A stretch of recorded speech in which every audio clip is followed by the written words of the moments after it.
And then they were on Saturdays. We're glad that you're with us here for a Mitchell Talk special, Beyond the Bell. And, the guy who always makes it happen. And a shout out to Nate back at News 9, who's making this happen all over our platforms. But first, I welcome Ryan Welton, Director of Digital Content for Griffin Communications. Mr. Welton, by the way, flying his UCLA flag in the background, 49er flag. There's all kinds of stuff going on in the background at your place. Good to see you, man. Hey, good to see you. When you get married, you double your teams. I'm an OU guy, a Dallas Cowboy, Texas Ranger, but now I'm a UCLA Bruin, a 49er, and a Los Angeles Dodgers. And glad that baseball is back. So the week has ended on a very high note. Not a bad week. And so it's always great to see. We occasionally do Saturdays. I think we're back for Saturdays for a while. It's been a really wonderful time when we do an education series on Saturday or breaking events on Saturdays. But we're going to be here for a while for the next few weeks, and we're going to tell you all about that in just a moment. For those who may not have seen one of our live streams, and we stream on Mondays and Wednesday nights, one of the reasons we got started on this was more than a couple of years ago when we were doing some live streams from camps during the teacher walkout. And that was way before COVID, but that sort of got our feet wet, Ryan, in terms of live streams on all the different platforms. We're going to mention those in just a moment. But for those of you who pay attention to the news, it's just been 2 years since that little incident at the Oklahoma City Thunder game with the Utah Jazz. I can't remember exactly what day that was of the week, but the following Monday, we were live streaming from Tower Theater. We decided to do 60 straight days because, heaven's sakes, that this thing's going to be over with, this COVID thing in 60 days, right? We'll have that handled.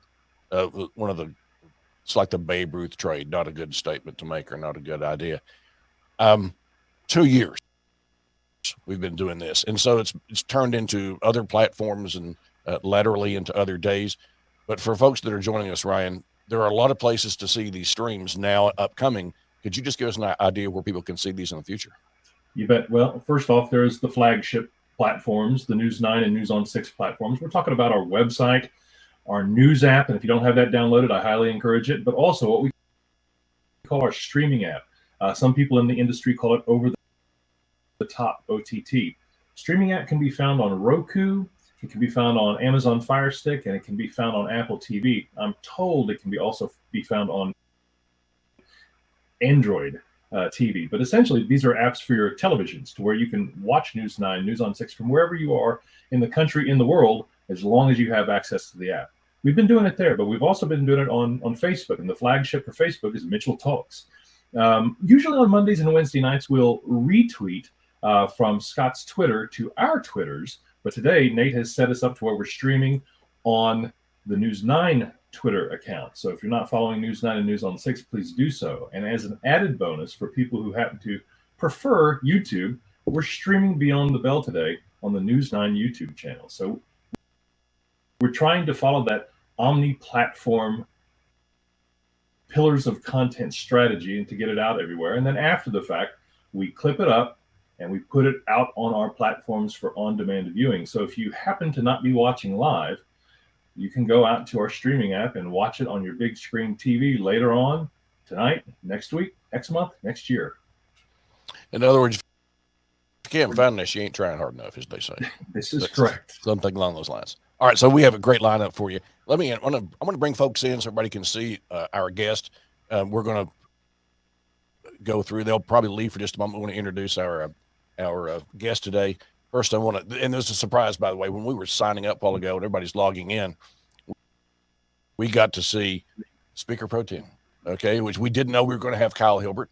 We pre-taped his appearance the other day, and then lo and behold, he is going to join us. Also, let me also introduce to you Emily Ann Gullickson from A for Arizona, who's going to be with us just a moment. We're all Cardinal fans, by the way, so Emily's going to be with us. Thanks for being with us, Emily. Yeah, thanks for having me. All right, see you in just a moment. Also, Janice Danforth from Moms for Liberty up in Tulsa. Janice, good to see you. Looking forward to our conversation. Yeah, excited. All right, thanks for being with us.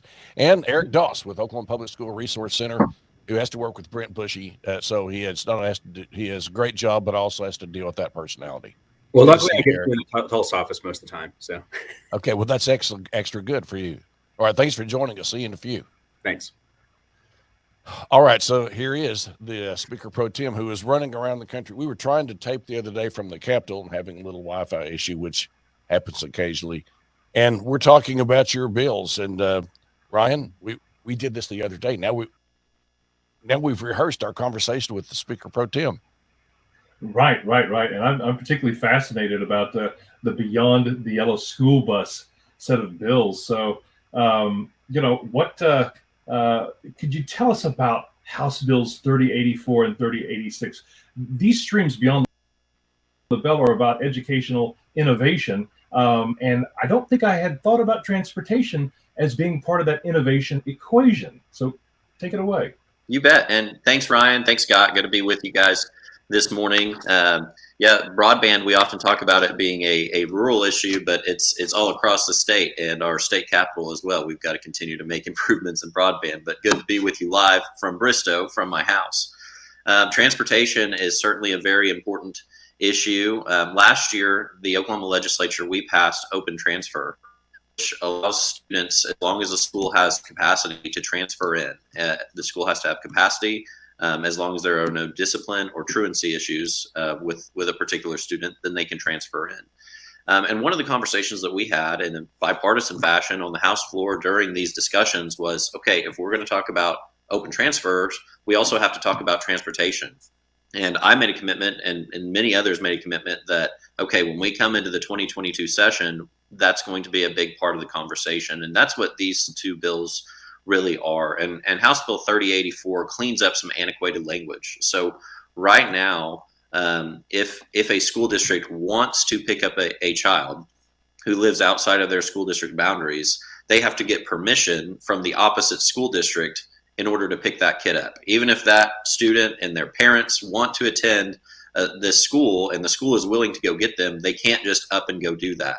And so this removes that language to allow school districts the opportunity, should they desire to do so, to go pick up students outside of their districts and pursue those open transfers. And a perfect example of this is within my district. I have a family that I know very well, go to church with, and they utilize open transfer to attend a school that's outside of their district. However, the interesting thing is the school that they attend is actually significantly closer and even on the same street as the school that their kids are actually districted in. And so in this scenario, the school that their kids could attend could actually go pick them up with the school bus if they want to. And that's what this bill does. It's nothing forcing school districts to do it, just allowing them to be innovative in how they handle open transfers. And House Bill 3086 is the second piece of this. We're looking at transportation innovation grants to allow school districts to think of creative ways to get beyond the yellow school bus of how they can get kids to school. And this isn't just about saving money, but it's also about the kids, because nobody wants to leave kids for multiple hours before school and after school sitting on a school bus. Has there been any conversation about how the second part of this 3086 would be administered? It enters in, allows for some movement of funds to parents and or neighborhood carpools, but has there been any thought or discussion about how it would be administered? Yeah, great question. There would need to be some sort of administration for who is approving the grants, and that particular piece of the process is still being worked out. But at the end of the day, what I don't want to see happen with House Bill 3086 is that we have a very strict, rigid, black and white process that we mandate from Oklahoma City with these grants, because what we want is innovation. Because what you see across the state of Oklahoma, what's going to work in Oklahoma City Public School District is not going to be the same that works in Kellyville Public School District when it comes to transportation. It's just two totally different scenarios. And so let's allow local public schools, if this is something they want to participate in, to be creative and come up with ideas of how do we best get kids to school in a rural setting, in a suburban setting, in an urban setting, whichever environment their particular school district is in, and for them to come up with the innovation instead of us mandating it from on high at Capitol Hill in Oklahoma City. Where are you right now in terms of where the bills are, and what is your outlook? Yeah, so the first bill I mentioned, House Bill 3084, actually passed the House this week, 91-5. So very, very strong support. Again, this isn't a mandate. It's just empowering school districts to make the best transportation options that work for them. House Bill 3086, the transportation grants, it passed our Appropriations and Budget Committee 24-3. So very strong bipartisan support on that measure as well. It's still waiting to be heard on the House floor. And then from there, we'll go over to the Senate, where we'll work through the process on that end as well. Have you got a Senate co-author already? Yes, Senator Pugh, the education chair over on the Senate side, he's the author of these bills, and we've been working very closely on these. You know, this series is called Beyond the Bell, but let's talk about maybe for a second beyond the yellow school bus. Innovative ideas. Is there anything else on the horizon in the back of your mind that maybe won't be for this legislative session, but that we could see down the road? Are there any sort of like future bills that are just ideas right now? Yeah, I would say when it comes to transportation, that's part of the idea behind these innovation grants. Is if school districts come up with innovative ways, then potentially that could evolve into new programs as we move into the future. And that's the whole idea behind the pilot programs. There's certainly a lot of education related legislation this session, but these are the two, at least in my mind, that rise to the top when it comes to school transportation.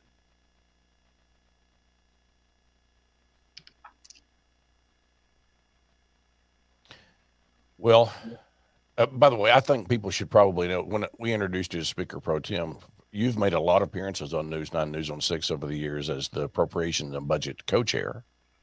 And so I think people would be interested in Kyle Gilbert. Mitchell didn't introduce him as the co-chair of A and B. You want to tell folks about what's been happening with you? Yeah, just over a month ago, my colleagues in the House elected me to our number 2 position, the Speaker Pro Tempore position in the Oklahoma House. And so I work with our Speaker, Charles McCall, as well as with our entire caucus to move the state forward. Really, the vision is, how do we make things better tomorrow than they were yesterday? And we can't fix everything, but let's find the things we can fix and just try to make them better.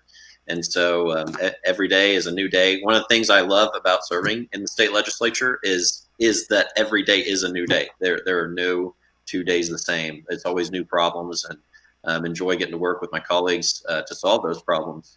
Yesterday, I was with a couple of my colleagues in Altus and talking about problems in Southwest Oklahoma, and some of the problems they have there are similar to what we face in Creek County, but some are unique. And but we've got to talk about them and address them and move the state forward.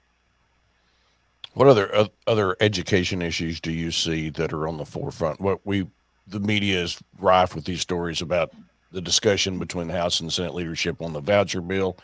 We're going to get into that this morning, but other things that, nuts and bolts type stuff that's going on out there that maybe is flying under the radar screen. Yeah, obviously that particular legislation is taking up a lot of the oxygen in the room in the education conversation, but there are other bills. I know the governor caught a lot of people's attention when he talked about teachers potentially making $100,000 a year. That catches your eye, right? And while I don't think we'll see a scenario where every teacher in the state is making $100,000, that's just not feasible. We do have to address the very real problem of how do we keep our good, talented teachers that are really good in the classroom. Because right now, if you have a really good teacher, the best way to reward them and simplest way to reward them with more pay is to get them out of the classroom and into administration. And of course, we need good administrators, absolutely, but we also need good teachers that are really good in the classroom. And so how do we allow for career advancement?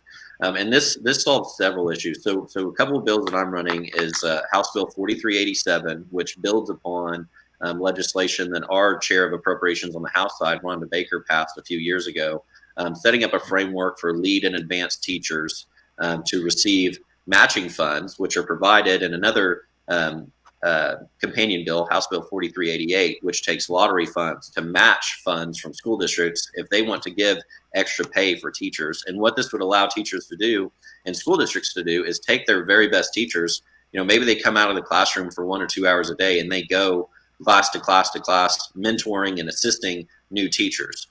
And another reason this is important is because not only do we need to take care of the career ladder issue, we also have to address the other side of the coin of our teacher shortage. In December, our LOF, Legislative Office of Fiscal Transparency, did a report on teacher compensation. And there was a lot of talk in that report about the teacher compensation piece comparing to other states.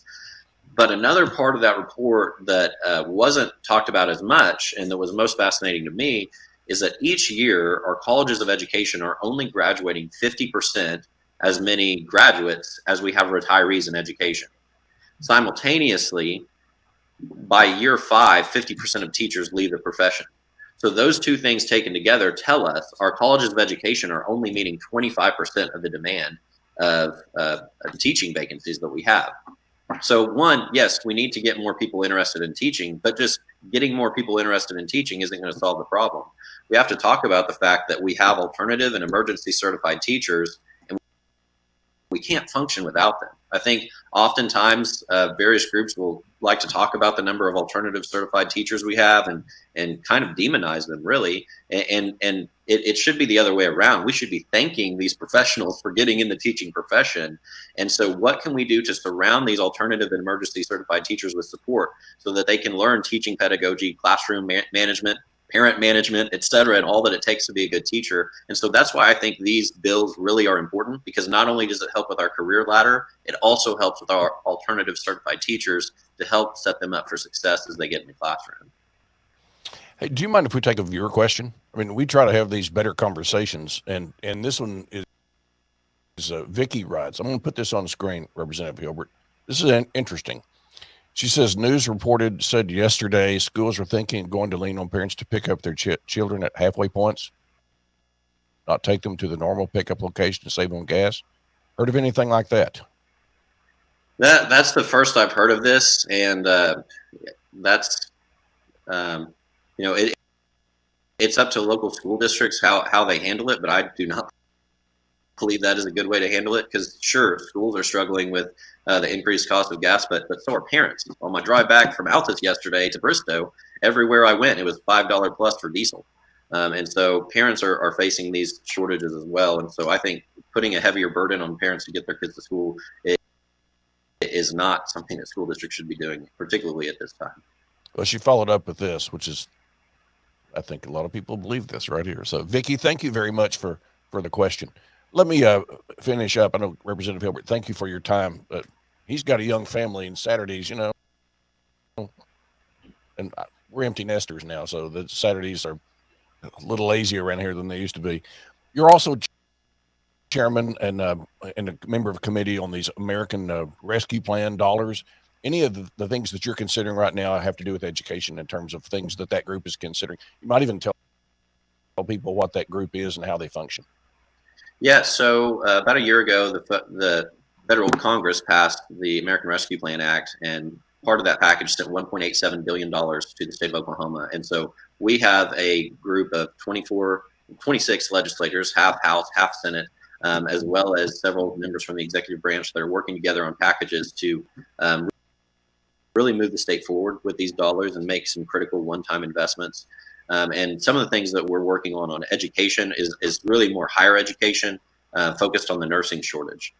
This is a problem that's been across the United States, but Oklahoma as well. Is over the course of the past 2 years, we have many Oklahomans, many Americans who have had worse health outcomes and perhaps aren't with us today because of the nursing shortage. In many situations, it wasn't that we didn't have enough physical beds. In many cases, we did, but we didn't have enough nurses to staff those beds. And so we had a nursing shortage before the pandemic, and it's only gotten worse. But the good thing about the nursing workforce shortage is we actually do have the workforce. We just don't have the classroom space. Last year, we denied 1,500 nursing applicants in the state of Oklahoma. And one very encouraging announcement that came out this week, and anyone that knows me knows I bleed orange. I'm an Oklahoma State grad, but I went to the University of Oklahoma's press conference this week where they announced they're accepting every qualified applicant to their nursing program. And that's amazing. They're going to grow their nursing program by 200 students. This isn't something that's going to fix the nursing shortage today, but it's something that's very important and will help us on down the road. So that's really one of the things we're targeting in education when it comes to those ARPA dollars is our nursing shortage. Super. And by the way, guess who was in the hot seat this morning on News 9?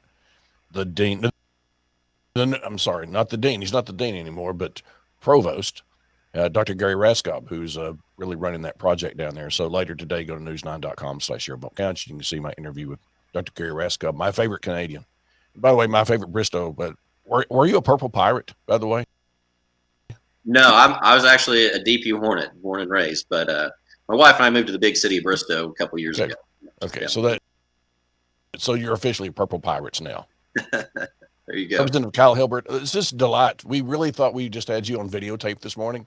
But it's not videotape, is it, Ryan? It's digital. No. Okay, so there's the old man creeping in.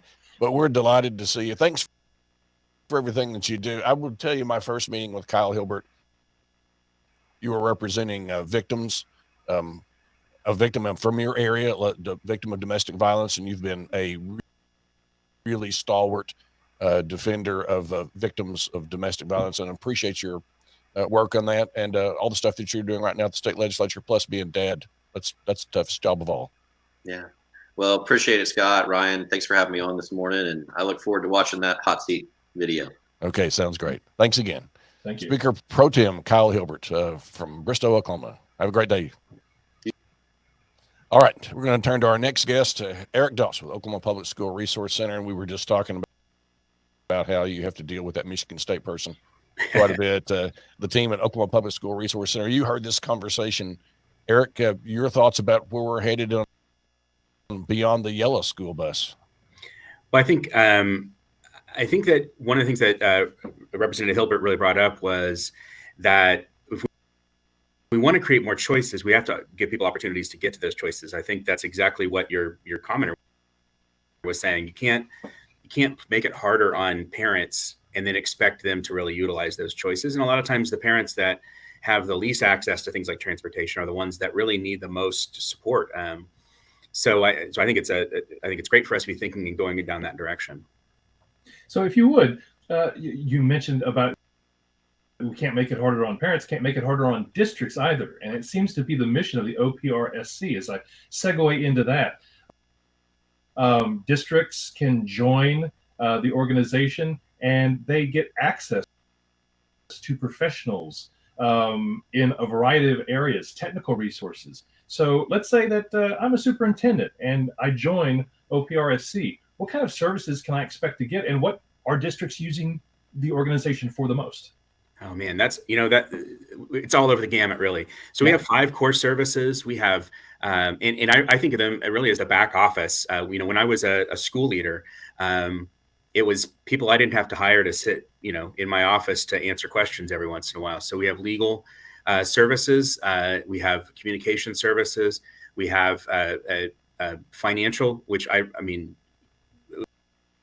especially when things are up and down. I think I remember in years when he'd be forecasting that we would have a cut next month and he'd be right on the money. That was great.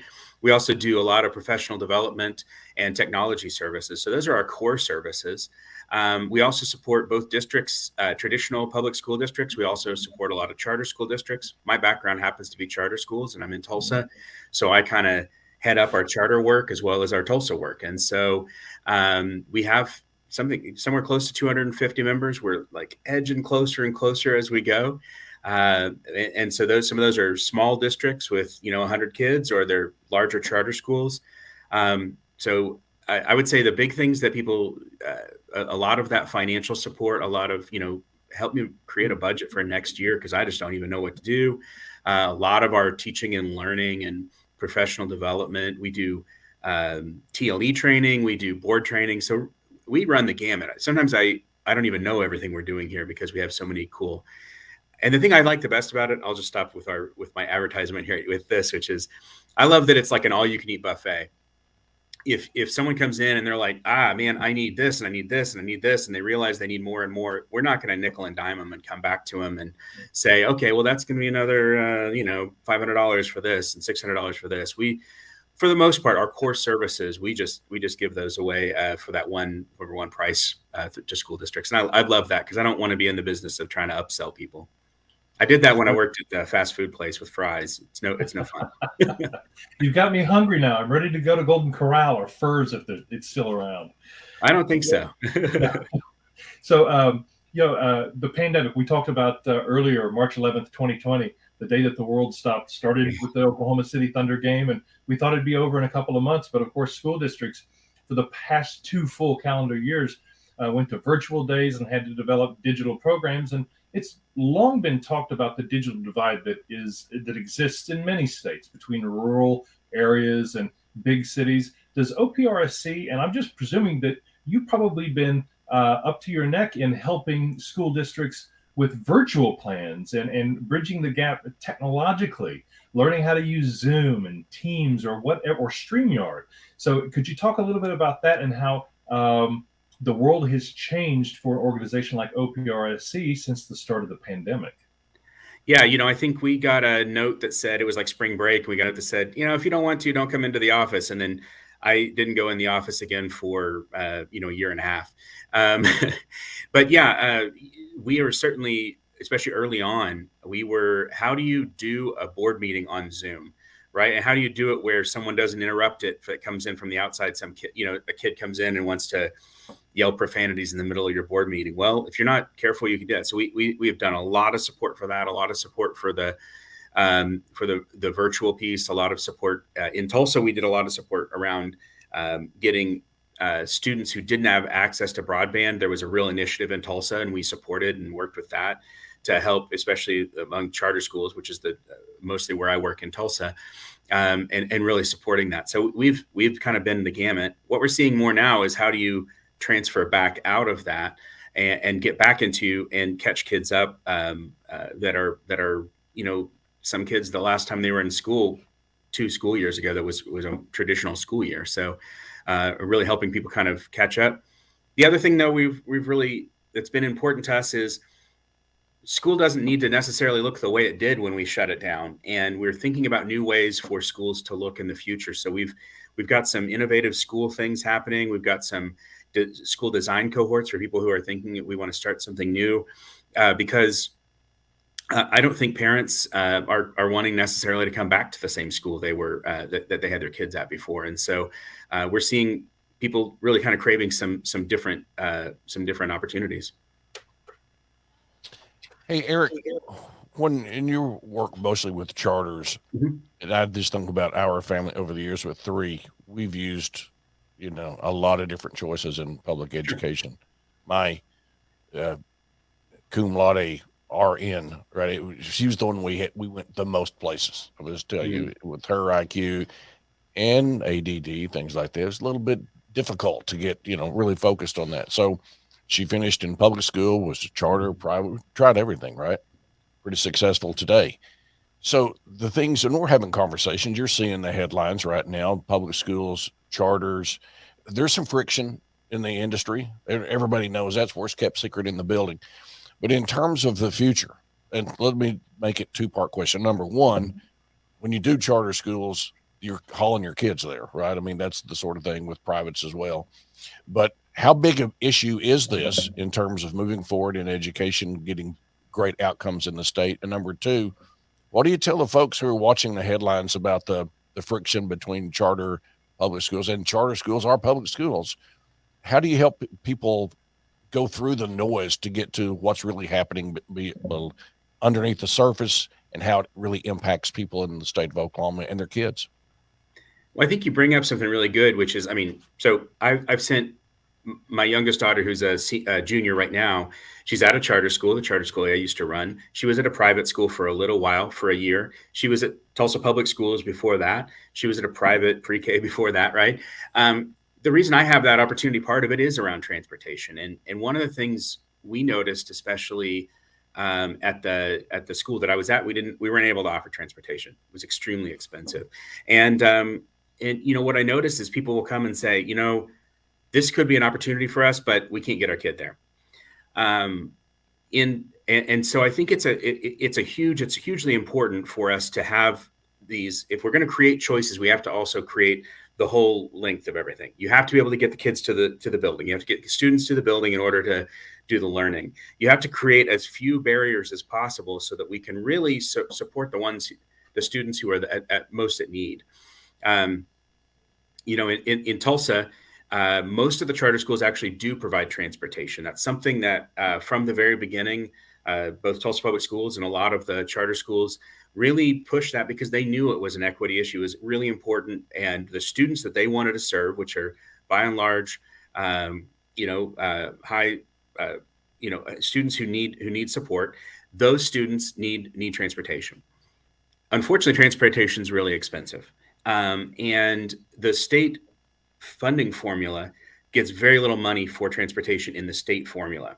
And so at low ad valorem districts and charter schools who are no ad valorem districts, they unfortunately don't have that local funding to hire buses and et cetera. So that money comes directly out of their out of their general fund, just like with facilities or whatever.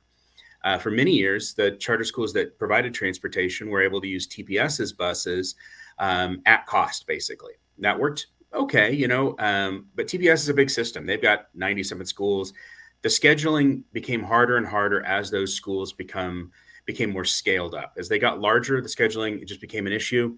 And I think it really came to a head right around the time of the pandemic. And for us, what we were able to do, we supported the schools in this.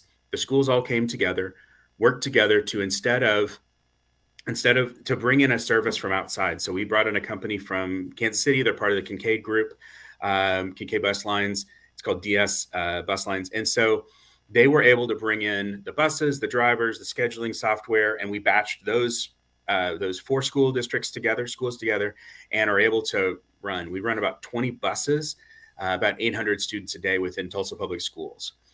So that, to me, that was a way to do it right, to say, okay, we know that students need this transportation. We know it's not necessarily working with what we're doing.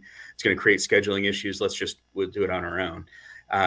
But again, that money comes directly out of the general fund that really should be going to, hiring teachers and those type of things. A bit of foreshadowing for our next guest, but I would like to ask you the same question ahead of time. Are there ways, or is there a way for the business community to get involved into the equation with OPRSC? Well, we are always interested in the business community, reaching out to OPSRC. We love to, we would love that. If you're thinking specifically about transportation, I'm sure there are ways, we've talked about with some of the new opportunities that I think Senator Gilbert's bills bring in. I could certainly see some really interesting people doing things like sharing buses, using something that's smaller than a bus, whether it be a van or a system that's doing that. Or, I know in other places they have like basically Uber, but for kids. Those type of opportunities I think are definitely out there. But I think we have to just kind of be able to get flexible and try some new things. And, so far in Oklahoma, we've got districts, and districts then buy a bus and they hire a driver and they buy the gas and they do this. They do a lot of that with local funding, from their bonds. Okay. But to be a little more flexible, I think we have to kind of start thinking about other ideas. Eric Doss is the Director of Quality Charter Services for Oklahoma Public School Resource Center. Eric, I know you've got other business to take care of there today, and really appreciate your time. Well, I appreciate you guys having me. All right. See you again soon. Okay. See you around. So it's interesting. There is, there is the worst kept secret right now is there is some friction about where we're going with education in Oklahoma. Kids even wrote a letter, and I would, a long comment. I would say the following. I mean, we're not one and done. We're going to be spending a lot of time, not only on this stream on Saturdays, but future streams and on some of our other platforms about some of the concerns people are having.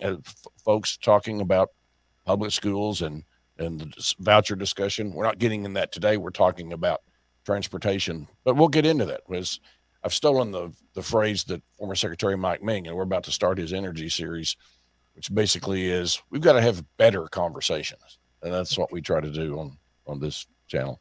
So it's so far so good, Ryan. Any thoughts about some of the things you've heard in terms of news coverage in the future on these topics? Well, I mean, one of the ideas that comes to mind doesn't necessarily pertain to news coverage, although I think this longer form live stream that we do here gives us a chance to go in depth that you can't do in a minute 10 package on TV. All types of content are valid, the short, the medium, the long. And I think this is an opportunity to get more depth and more context. And I think it's particularly fascinating to consider the synergies between districts and parents and the business community, which I know when we talk to Emily Ann from A for Arizona, we're going to get into that and how the business community and business practices can get involved in the equation. Yeah, and by the way, if you haven't met her yet, we have the old saying is crackerjack, reporter at the state capitol News 9's Augusta McDonald. Have you seen? We've done some streams with her. Sometimes she's on our Monday night stream. She's covering these issues. She's doing a great job of covering all the sides, and we'll continue to try to cover all the sides and have Augusta in the future.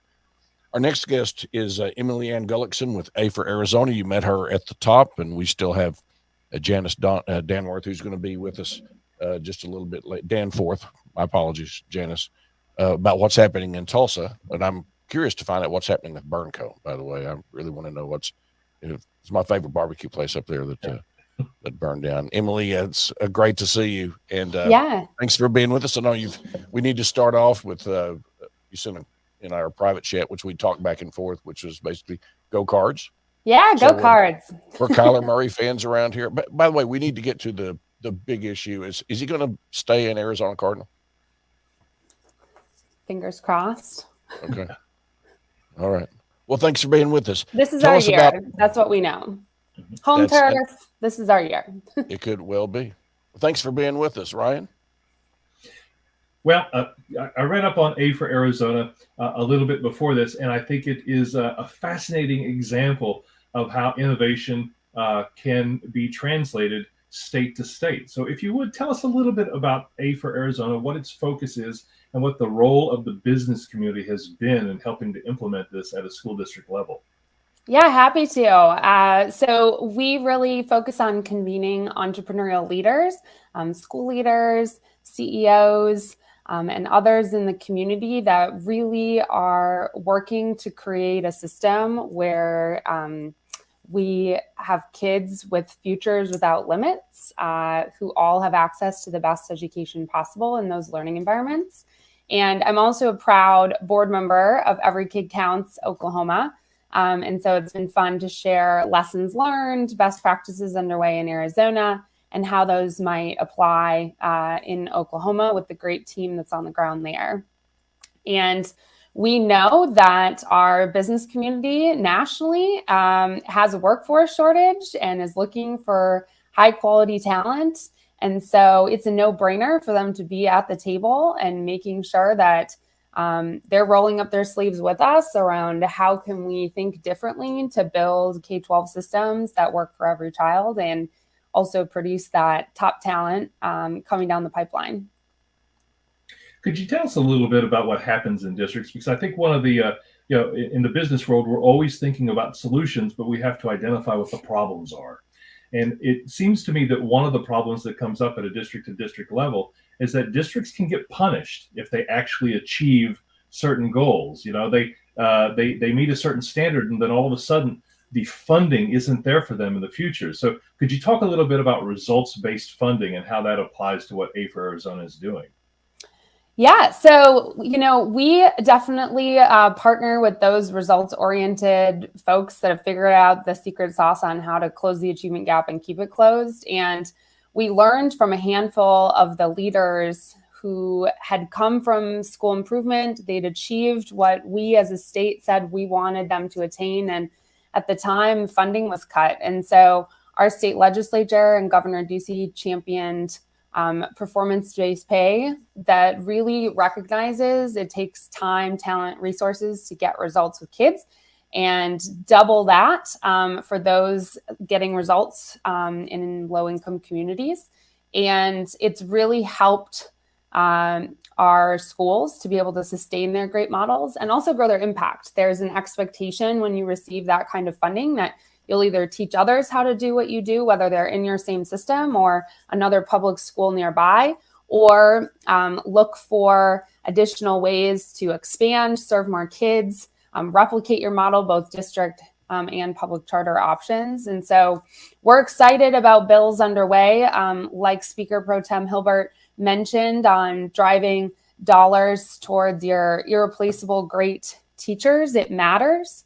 And we definitely know that has been essential for keeping some of our best talent in the classrooms.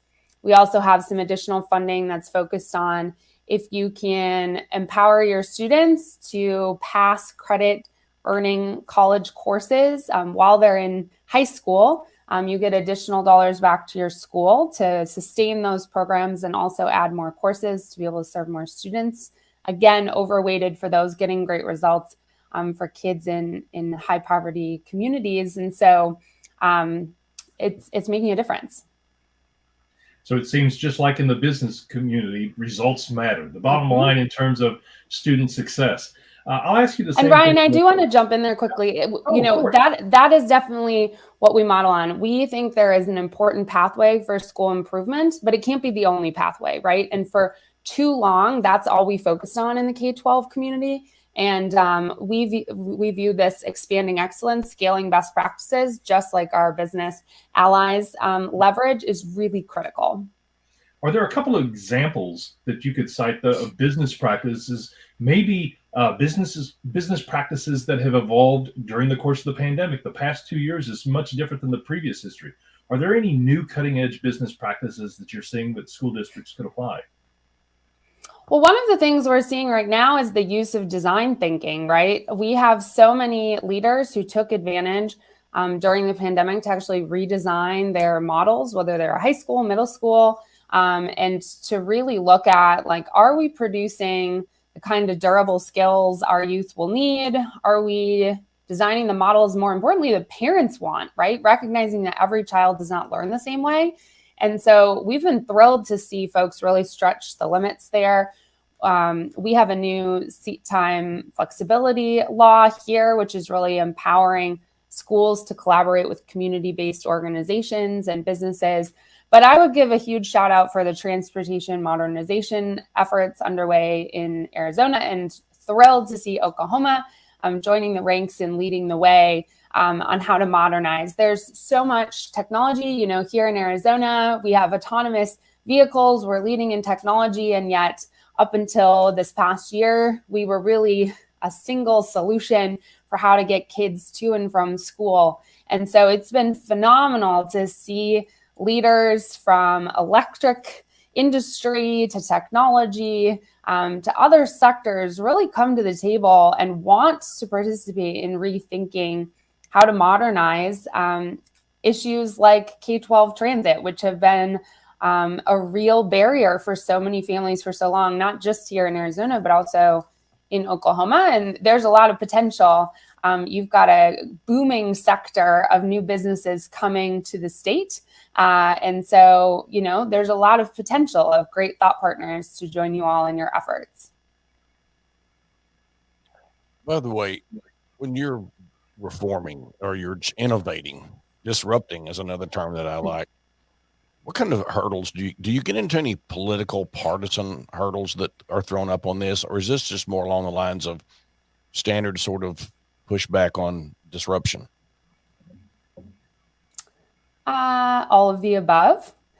I will say, so we have the pleasure at Arizona of administering the state's transportation modernization grants program, and leaders from both sides of the aisle were very thrilled to see who ultimately received an award and has an initiative underway. We saw rural, urban, and suburban system leaders, the majority who were from school districts, and then over 40% of the proposals were from rural and remote communities, all come to the table and really put ideas that were local based, community driven solutions. And so that's really helped people see, this can benefit every constituent, right? This really shouldn't be a partisan issue. And it's definitely no secret that the driver shortage has impacted students across the country, and Oklahoma is no different. We have leaders in both parties that are acknowledging that, like, there aren't enough bus drivers.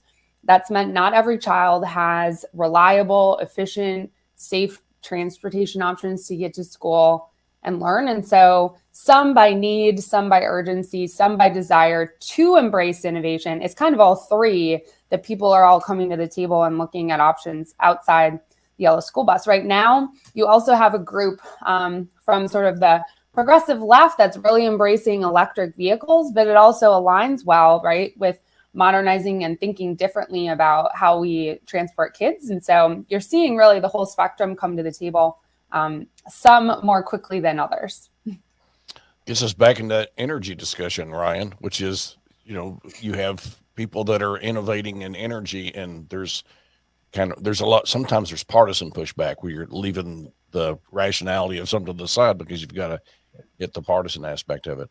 I will say we have a handful of rural superintendents who are embracing electric buses because they know that they can save so much on maintenance and fuel and create really reliable routes so that kids are learning, and then want to put those dollars back into their schools to prioritize teacher pay and other options. And so you definitely are seeing a whole gambit of solutions. Emily Ann Gullickson is with A for Arizona, and watching what we're doing here. I really appreciate your thoughts. And your last aspect of it was you're talking about people with definite philosophical, political leanings, but they're getting involved in this. Yeah, and I think it's critical. And I do want to give a quick shout out to Governor Stitt and Secretary Walters. They have not been shy about being all in on Oklahoma becoming a top 10 state in education. We've taken notice. Our legislators have taken notice. Governor Ducey's taken notice. So we're thrilled to have additional thought partners that want to embrace innovation and prioritize building systems that work best for every child. And that means options. And that also means not doing the same old as we've always done, because it really isn't working for every kid. So honored to be here this morning. Good to see you. And best of luck for the Cards, as long as they're not. Absolutely. Go Cardinals. They did actually do a face mask on Aaron Rodgers, and 10 years ago in that playoff. I mean, they should have thrown that flag, but anyway, but let bygones be bygones, right? Absolutely. Okay. Thank Emily you. Ann Gullickson, A for Arizona. Thanks for being with us. Thanks so much. Okay, we're going to get to our guest here in just a moment. Our last guest, who's been waiting patiently, but your line of questioning was interesting. As long where the business community can help, and you can see the partisan stuff comes in occasionally, right? But not a whole lot, right? It does, and there are practical applications, and there are many businesses who get involved with foundations and funds to help that are, in the news industry. We've long talked about what is the direction of the news industry. You've got newspapers who have become nonprofits. I'm working with the Oklahoma Media Center as part of the Inasmuch Foundation.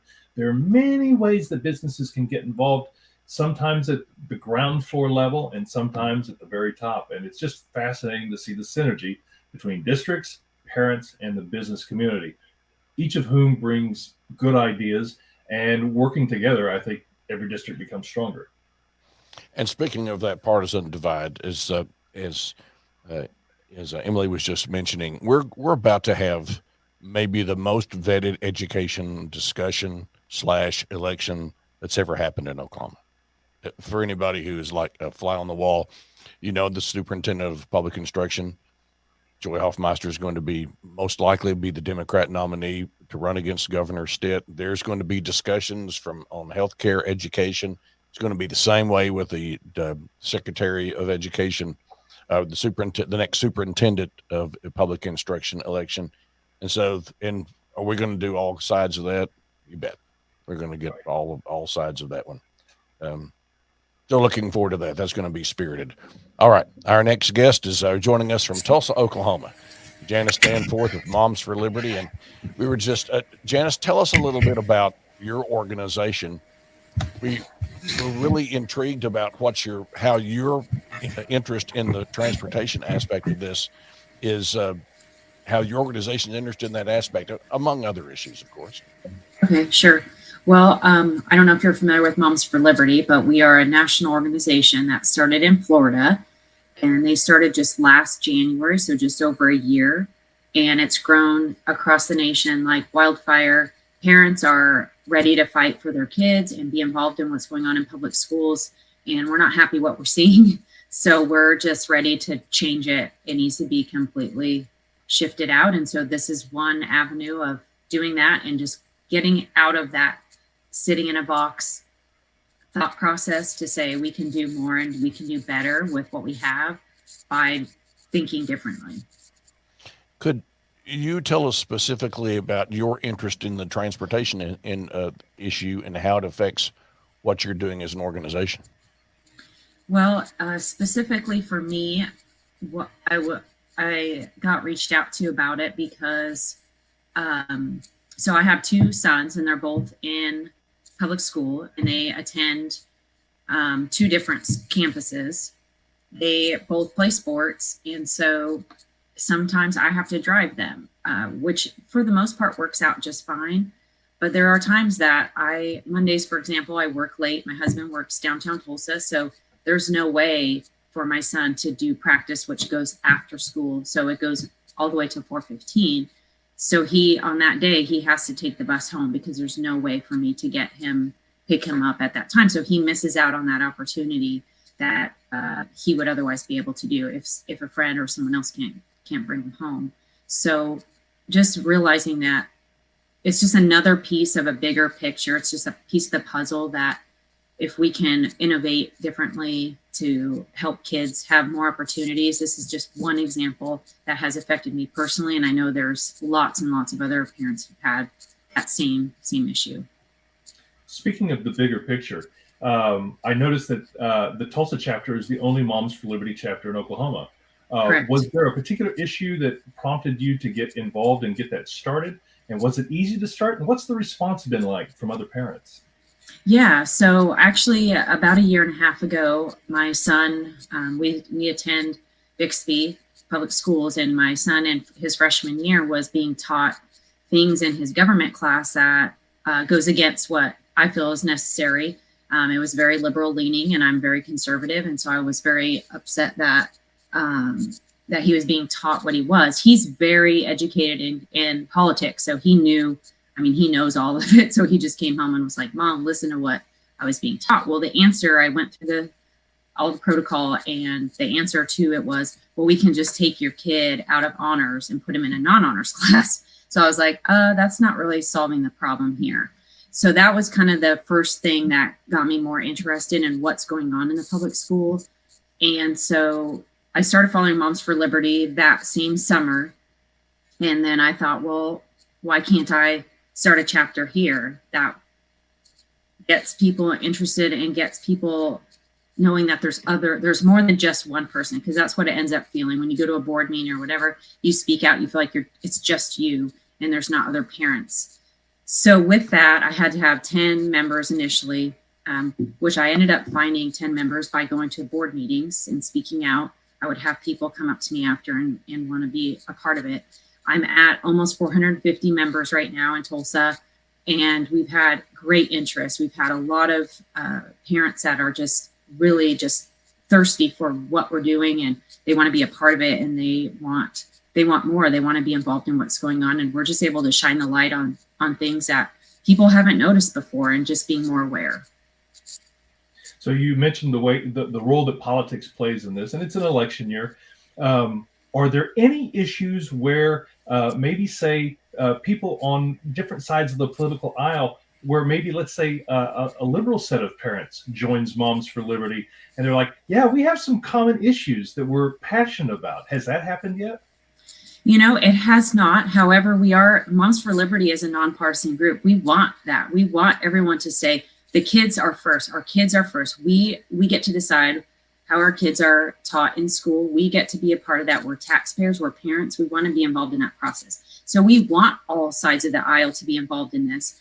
And in fact, I did a couple weeks ago, I did a special meeting, because I had asked for some books to be removed, and there was, because they were inappropriate, and there was both sides of the aisle there. And I even thanked them at the end that both views were there, because it's important to have those conversations and to be able to talk about it and say, why do you see it this way? Why do you see it this way? Can we come to an agreement and make a compromise to some level so we can do what's best for the kids?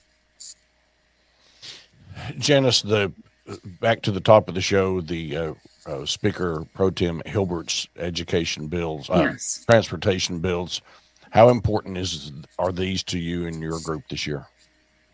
As far as in the group, we haven't talked a ton about it, but it is important. Again, I go back to just my example and how it affected me personally. And that's kind of how I approach this, because I just started Moms for Liberty a few months back. So this has kind of been more on my side of what I've been getting involved in, because I'm interested in politics way before I started Moms for Liberty. So it's more of a piece that I've pursued on my own. But I know all changes, that's a big piece in Moms for Liberty as a whole, is how can we better students? And so in this case, just having that ability for the grant money to go from the school to the parent or to a group to be able to do some kind of a drive share, ride share program, or be able to give them money for bus fare so that they can go to a better school.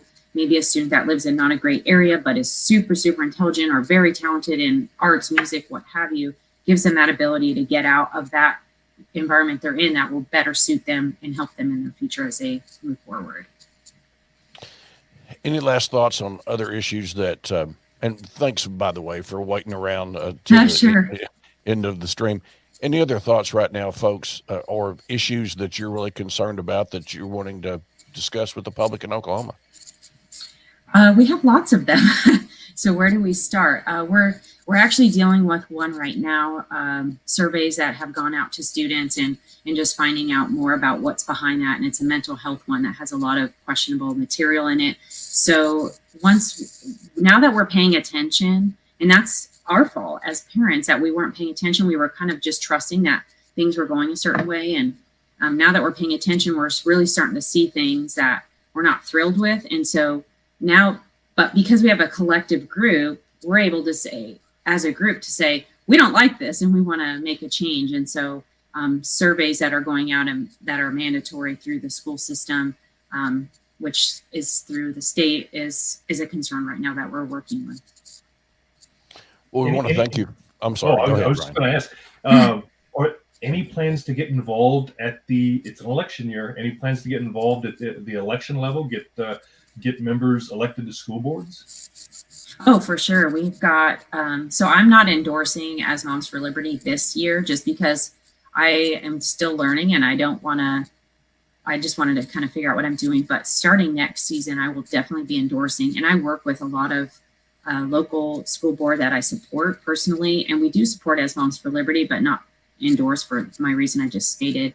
But yeah, we fully, that's a big piece of what we're doing, is getting behind to switch the school board to be like-minded, parent-involved type mentality for that board, so we can come forward with these issues and get them fixed.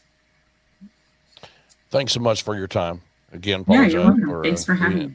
At the very end, Appreciate it. Somebody always draws that short straw, right? As we try to have these a little more in-depth conversations, and we're so grateful. And the weather's going to be so much better than yesterday. So hope you enjoy your weekend, Janice. Thank you. Appreciate it. Thank you very much. Nice to meet you all. You Bye. too. Okay, well, there's our first. It's not our first Saturday episode in the can, but a couple of weeks we're going to be talking aviation. I think next week we'll be talking about some things that are happening in Washington on our Saturday stream.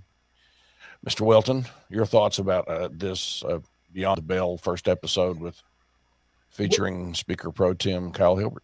The hour flew by, and I will tell you, just pulling back the curtain for folks who don't necessarily do what we do or have never worked in a newsroom, one of the joys of this is not only exposing the public to different thoughts, ideas, programs, things that impact parents, families, and communities, but it's the opportunity to get to learn about it yourself. These are busy folks doing important work. And I'm glad to have gotten a chance to learn about it behind the scenes. It makes me excited for the next couple of years, not only for the election year, which is always fun and interesting, but how schools can be improved through innovation. It is interesting to have conversations. The art of the conversation has slowly slipped away. People are more adept at the art of the snarky soundbite, right? I mean, politics, that's right. The better skill. The art of the argument. And as you noted and you have in your Twitter profile about better conversations. And I think that's really, really important to have civilized, better conversations. And Kit, I saw your questions and comments, and I would also say you can talk to Ryan or me. You can send me a text message, or actually an email, scott@mitchelltalks.com. You've got ideas on this platform or other platforms we have. We'll tackle those. I mean, we're happy to do that. You can't get every side and every bit in one setting, but we do quite a bit. I think Monday night we're going to be talking a little bit about the impact of the Inhofe resignation on our defense industries. Senator Inhofe has been there for a long time. The focus has been on the horse race to replace him, but we're going to really focus on some of those industries that could be.